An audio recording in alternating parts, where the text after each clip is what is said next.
Hello, everyone. My name is Angela Bonilla-Rodriguez, and this is my presentation, Trapped Between Two Worlds, the Impact of Acculturation on Mental Health of Latinx/ Hispanic Immigrants.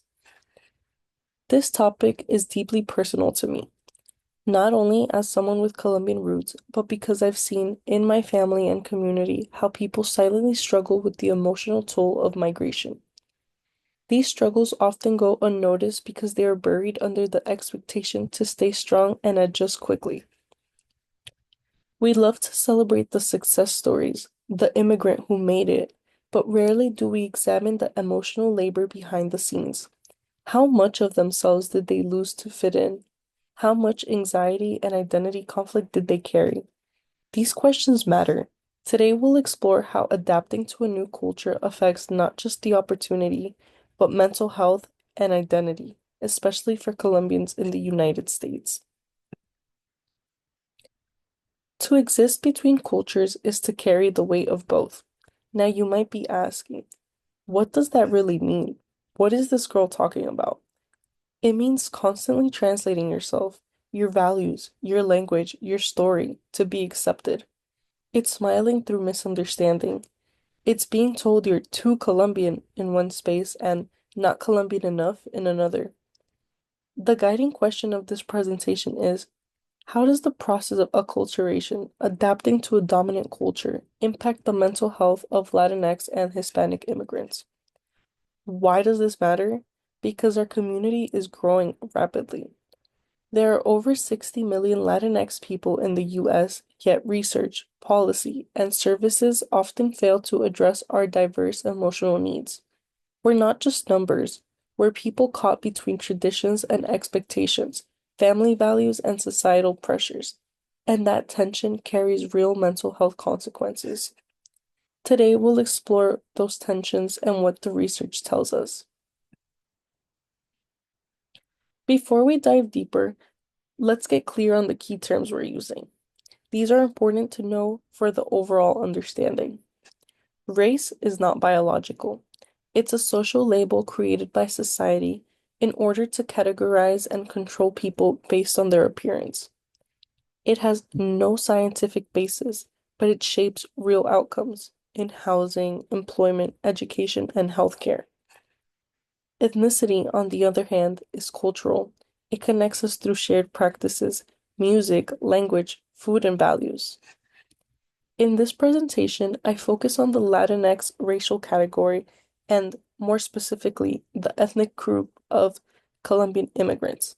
That includes both immigrants from Colombia and their US-born children raised with Colombian values and culture like myself.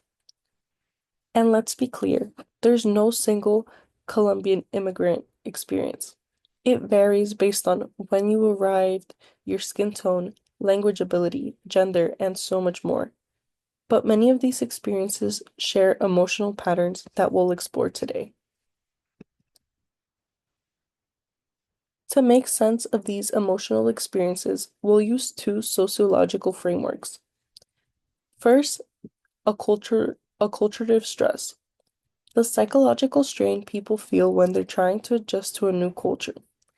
Imagine learning a new language, adopting new norms, and navigating new systems, all while trying to preserve your original identity. Second, intersectionality.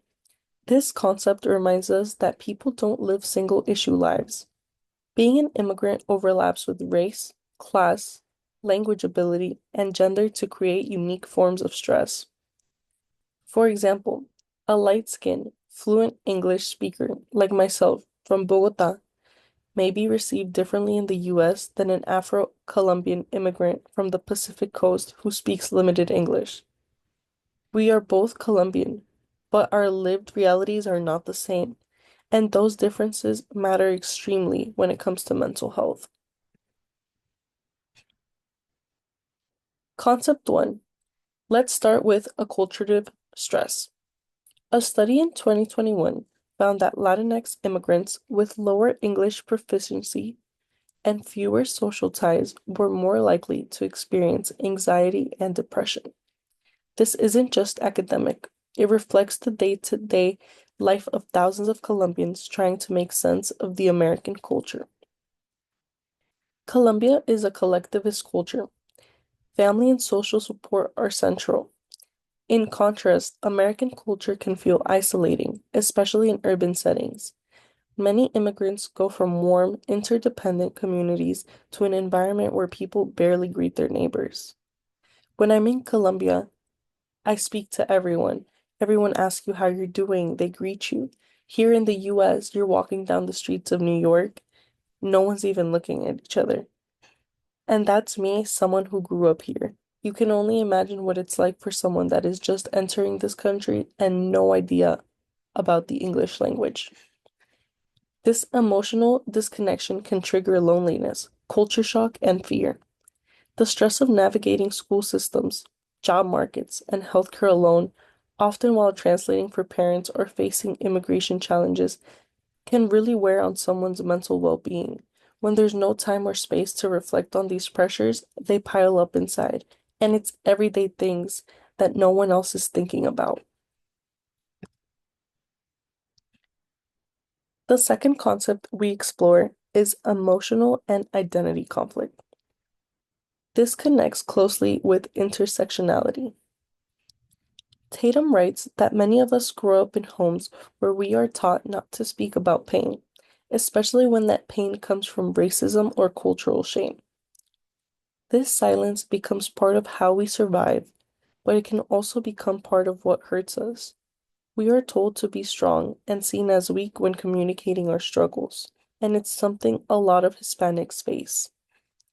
Ojito's story about two Cuban immigrants highlights how small differences, skin tone, accent, fluency, can create completely different paths. In Colombia, people come in all shades and backgrounds, but in the US, Colombians may be seen through a single racial lens. Those who blend in better often receive more acceptance, while others experience exclusion. Some Colombian immigrants might be treated better because they look white or speak English fluently, while others are marginalized. This leads to identity confusion. Am I Colombian? Am I American? Am I even enough of either? These questions cause internal tension and emotional exhaustion. As someone with a Colombian background, I know how confusing it can be to hold on to your roots while being expected to let them go. Many second gen youth feel caught in a limbo. Too Colombian at school, too American at home. This dual identity conflict can lead to guilt, frustration, and a deep sense of disconnection. And depending how you look, it can add 10 times more to that stress. And when people don't talk about it, it compounds. That silence, it's its own burden.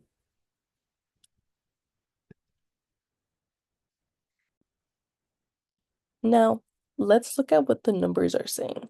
According to the US Census Bureau, in 2019, 4.3 of Hispanic children under 18 had a disability. That's up from 3.4% in 2008. What is the most common type? Cognitive difficulties. What does this tell us? It tells us that more Latinx youth are struggling, not just physically, but emotionally and mentally. And now it's showing up in national data. This increase reflects more than just reporting changes. It signals a rise in emotional and mental health challenges among Latinx youth. And yet, these children often fall through the cracks of healthcare systems not designed for them. This aligns with Pew and psychological research, including the study I mentioned earlier. The stress of straddling two worlds doesn't just cause short-term discomfort. It shapes academic outcomes, emotional regulation, and long-term health. And these challenges begin early, often in childhood. Treat this not as isolated experiences, but as a broader trend with long-term impact on health and community. As we reach the end, acculturation is not just a one-time adjustment. It is an ongoing emotional negotiation. You're not just learning English, you're trying to fit in, to belong, while holding on to the culture that shaped you. and often you're doing it silently. It's a lifelong journey, and along that path, Latinx immigrants face unique emotional challenges. The effects are clear: increased anxiety, fractured identity, emotional silence, and a lack of culturally informed mental health support. To support these communities, we need to understand their stories, not just as data, but as lived experiences. That means offering mental health services in Spanish. It means hiring culturally aware professionals, and it means creating spaces like schools and community centers where youth can talk openly about what they're going through. We need to create mental health resources that understand where people come from, not just where they're trying to go. When we do that, we don't just treat symptoms, we build systems of care that truly see people. Thank you so much for taking the time to listen. I hope this inspires reflection and deeper understanding of the emotional journeys many of our friends, neighbors, and classmates are quietly walking every day. I hope this presentation has also given you a deeper understanding of what Colombian and Latinx immigrants face, not just on paper, but in their hearts and minds. All readings and sources will be located in the next slide if you're interested in reading more thoroughly. Thank you for your time.